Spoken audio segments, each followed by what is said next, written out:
Alrighty, welcome back everyone. We just got into some of the questions we have coming out of week 8. I think one of the biggest ones is how worried should we be about Texas going forward? Are they a team that's just going to fall off the face of the earth, or are they still very much a title contender that just ran into a ridiculous Georgia team on that Saturday? And I tend to be a little bit more in the former, but let's see what happens. At the end of the day, it's going to be incredible to watch that unfold. But let's get into the top 12 teams, and I'll actually talk about that phenomenon here in a second. But let's start with this off, and I got to start giving Indiana love. They're playing such good football every single week, and it's one of those things that BYU was in the spot last week. They were able to get a win. Some of the worries that I had about BYU have started to kind of come to fruition. In that game, they did not necessarily get the luck that they had gotten in the past couple of games, and it really showed. It went right down to the wire. They were able to win, so I don't necessarily want to punish them too much, but at the end of the day, I do think if that happens again, it's very likely that they fall in that game, and I'm a little bit worried about them going forward. So they fall out, Indiana jumps in, and losing Curtis Rourke does add a layer here. No two ways about that. If they can win this Saturday with Taven Jackson at quarterback against Washington, they're very much off to the races, but definitely a scary point. No two ways about that, and if they can handle that, then they're officially very much a CFP contender if they aren't already, frankly. And then we got Iowa State playing really, really good football. I think when the BYU falls a little bit off of my top 12 in this one, the worries for Iowa State aren't necessarily quite as big. Obviously, you got to get the run game under control, but when you face UCF and a quarterback like Ja'Cory Brown that can get going the way that he can, it's going to be hard to slow those guys down. They obviously have to figure out some of the stuff on that front, but when you look at this offense, I feel like they're starting to find their stride. I think Jalen Noel, Jaden Higgins is one of the best duos in the entirety of the Big 12, and to me, this is the leader in the Big 12 right now, at least in terms of what I think they can do in the long term and win this conference. Then I have Texas A&M at 10. They had a little bit of a tough game in Starkville this past weekend, but winning on the road in the SEC is not an easy thing to do, and I think Mississippi State's one of those teams that just not getting enough credit for how good they are. They're not necessarily playing elite football by any means, but Michael Van Buren came in a couple of weeks ago, played at Texas, played at Georgia, played A&M at home. He's playing really good football during that time. So I don't know what he's going to do against some of the lesser teams in this conference, but really, really incredible stuff. And this is one of those teams that I think the biggest thing is what can you get from Wegman this weekend? If they can get a big-time performance like they did against Missouri, they can absolutely win and their whole year changes. Now, if they lose, their whole year changes in the wrong direction because they still have some games coming up. They obviously have that Texas game at the end of the year. They trip up in that one, then or they trip up this weekend, this one could get a little bit sketchy for A&M going forward. And then you got Tennessee. Tennessee's playing really, really good football Tennessee's playing good football right now. They're back up into the top 10 after that big-time win. I still do have worries about that offense, no two ways about that, but you look at it more and more, they're not missing by much. The deep balls are there. They're just a little bit too far. The run blocking is there. It's just a little too late. So a lot of this stuff I think is just rhythm, and I think they'll be able to figure it out down the stretch of the season. I don't think they're going to be the explosive offense that we probably expected coming into the year, but I do think they're going to be able to do enough on that front. And the biggest thing here is your defense is going to dominate the vast majority of the teams that you face. Whether it's, regular season, SEC title, playoff, they're going to be one of the best units on the field, and it's going to be one of those things where you have the luxury to struggle just a little bit if you're the offense, and they did not have that even a little bit in 2022. So a huge development for Tennessee where you can win rock fights now, where a couple of years ago you absolutely could not. I do have Clemson here at 8. They just continue to handle business every week. They're one of those teams that they haven't had that true quality win yet. Obviously, it's one thing that you got to check off the board, and frankly, I don't know if they're going to face it for quite some time, but at the end of the day, they're playing really, really clean football. Cade Klubnik and Garrett Riley are officially on the same page. It's something that we were waiting for all year last year, and it just never quite came together. It didn't come together in the Georgia game, and then it finally did. And everything has been absolutely clicking on that offense. They have absolute dudes, and they're in really, really good sync right now. And that was really all they needed. They had dudes all over the place, but the reality was they just needed to get in sync, and now they are, and they're really, really tough to deal with. No two ways about that.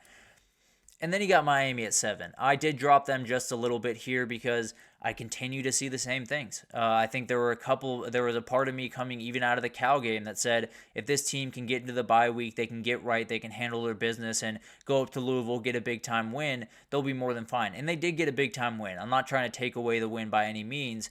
you did give up 45 points. You did have to kind of eke out a win. You did have to have Cam Ward totally take over that game for you to be able to win it. And that is an issue. There's no two ways about that, because I talked about it a couple of days ago.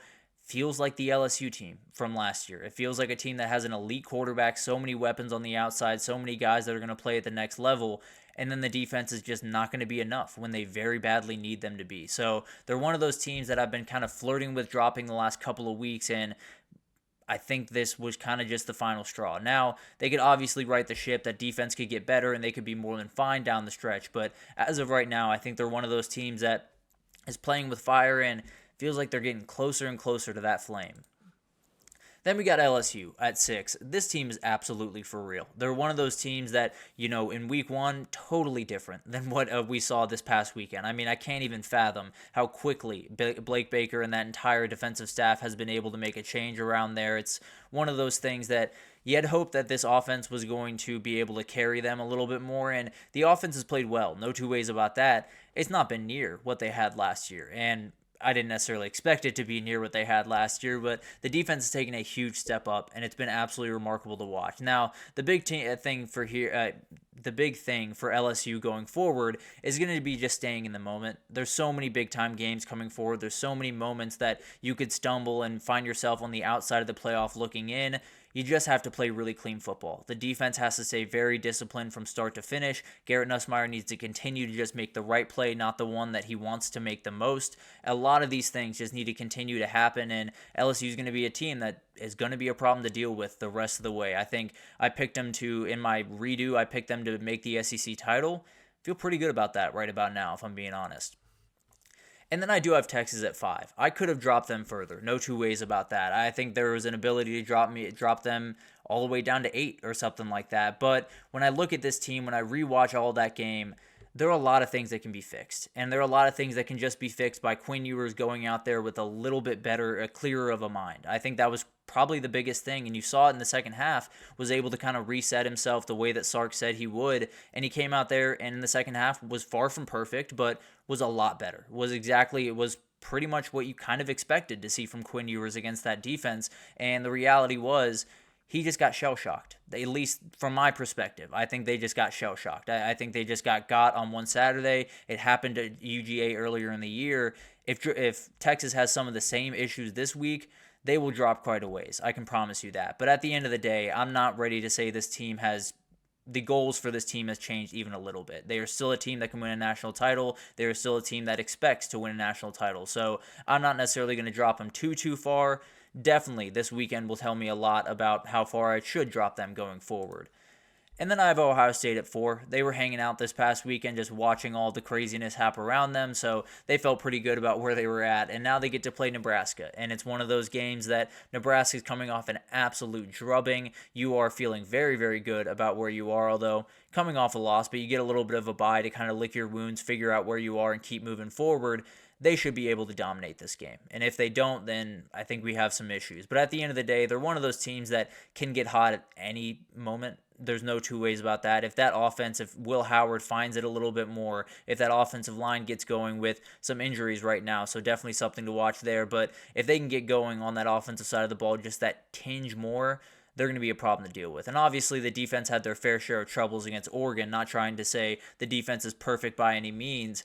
I tend to believe the defense is going to be more than fine down the stretch. I think there are a lot of things that were just kind of scheme-based that they just need to fix up a little bit to make sure that stuff doesn't happen again. So I think they'll be fine on that front, and they're a team that at any given moment could just decide they're going to buzzsaw through the entirety of college football. And then I do have Penn State at 3. They're another team that was kind of chilling this week after that win over USC 2 weeks ago, and they're one of those teams that I love for so many reasons, but I think the biggest one is they're adaptable. For maybe the first time in quite a while over there at Penn State, they are adaptable. They can win shootouts. They can win slugfest. They can win everything in between. They can do things where they lose the turnover battle and still find a way to win. They can win games because they find some crazy turnover late in the game. There are so many different ways that this team can go about business, and it gives them the ability to beat a team like Ohio State, to win the Big Ten, to possibly make a title run, because there's so many different ways that they can win, and there's so many different ways that they're going to have to win down the stretch of this season. So they're one of those teams that I don't necessarily think has I don't want to say they haven't wowed me, but I don't think they've had that marquee game that really, really gave me, this is a outright title contender, no two ways about it. That being said, they are a team that's handling business about as well as anyone in the country, and they're proving a lot to me, even playing the teams that they're playing. And obviously, that USC win proves a lot about what this team is from a just standpoint of resilience by itself. And then Georgia's at 2. I think we all saw what we saw. I don't think there's any question that this Georgia defense is starting to get a little bit healthy, and they're terrifying to deal with. No two ways about that. And if this is the group that you get the rest of the way and they stay healthy, I don't know what opposing quarterbacks are going to do. I'll be totally honest with you. But at the end of the day, I think it's one of those things that the offense just has to get going. If they're one of those teams that they're number 2 in the country, they're playing really good football. Carson Beck threw 3 picks on Saturday. He didn't necessarily play great football. At some point, I feel like he's going to flip a switch, and then it becomes terrifying. Then we could just have Georgia and Ohio State just running away with this thing. But the team that is going to have plenty to say about that is the Oregon Ducks. They are my number 1 team in the country. They got to hang out on Saturday after a worry-free win over Purdue on Friday. And they're one of those teams that you could put them behind Georgia. You could put them in front of Georgia. They are undefeated. And that's kind of the end-all, be-all for me. I'm rewarding teams for winning games this year because not a lot of teams are winning games consistently. But the biggest thing here for me is Dillon Gabriel. He played incredible football against Ohio State and has kind of grounded into form just a little bit more. But they go as far as he takes them, and he's more than capable of taking them to a title. He's also more than capable of missing the mark when it matters the most. So it definitely will be very, very interesting to watch this team down the stretch. Consistency is the thing to watch for this team as we go forward. But it's one of those weeks where definitely some shifting in the rankings, but feel pretty good about that group. I did drop BYU out just a little bit because some of the worries that I had are starting to become a little bit more realized up there in Provo. And then I think Indiana just deserves their respect. And frankly, they're going into a game with a backup quarterback this upcoming weekend. Wanted to give them love while I could. I'll just put it at that. But at the end of the day, that'll do it for this edition of the GSMC College Football Podcast, brought to you by the GSMC Sports Network. Your support means a lot to us, so please remember to subscribe to the show, leave a positive review. It does make a huge difference for us. Also, follow us on Facebook, Twitter, TikTok, Instagram, all the social pages for all the content and updates you could possibly need. We have really great people doing great work across everything you could possibly want. NBA starts tonight, so go on over and hang out with Nelson to get all the updates on that. Baseball is happening all over the place. Got plenty of people covering that. So definitely anything you need in the world of sports, we have you more than covered over here at GSMC. But thank you once again for listening, and I will be back tomorrow to start picking some games for Week 9.